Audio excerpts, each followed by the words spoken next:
இப்போ மக்கள் தேர்ந்தெடுத்துட்டாங்கல்ல, அப்போ நம்ம சினிமாக்காரன் சொல்லிக்கிட்டு இருப்பீங்களா? அப்போ எம்ஜிஆர் அப்படின்னு வெற்றி பெற வைத்தார்கள்.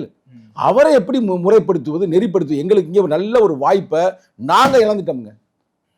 நான் நேரடியாக குற்றம் சுமத்துறேன். எங்கள் தலைவரை சில இரண்டாம் கட்ட தலைவர்கள் தவறான வழியில் வழி நடத்தி சென்று விட்டார்கள்.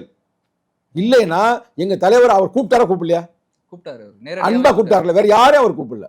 இப்ப எங்க தலைவர் இங்க போயிருந்தாருன்னா 20 சீட்டு கொடுத்துருக்க மாட்டாங்களா? ஆட்சியில பங்குன்னு வேற சொல்லி, ஆட்சியிலும் பங்கு. நேரம் நாங்க துணை முதல்வராக இருப்போங்க.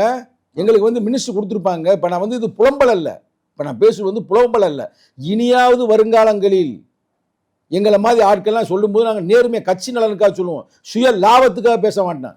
நானும் கட்சி நலன், மக்கள் நலன் ரெண்டையும் கருத்தில் கொண்டு ஏன் நலனை கூட விட்டுட்டு எனக்கு தெரியாத ஒரு கூட்டணியில் இருக்கிற தலைவர்களை பற்றியோ இல்லை இருக்கிற கொடுமைகளை பற்றி பேசினா நமக்கு சீட்டு தர மாட்டாங்க. ஏன்னா அவளுக்கு நான் சின்ன குழந்தையா தெரியாத எங்களுக்கு. ஏன் நாங்கள் இது ஒன்று, எங்களுக்கு இழப்பு வந்தாலும் பரவாயில்ல, தனிப்பட்ட முறையில் கட்சி நலன் நல்லா இருக்க வேண்டும்.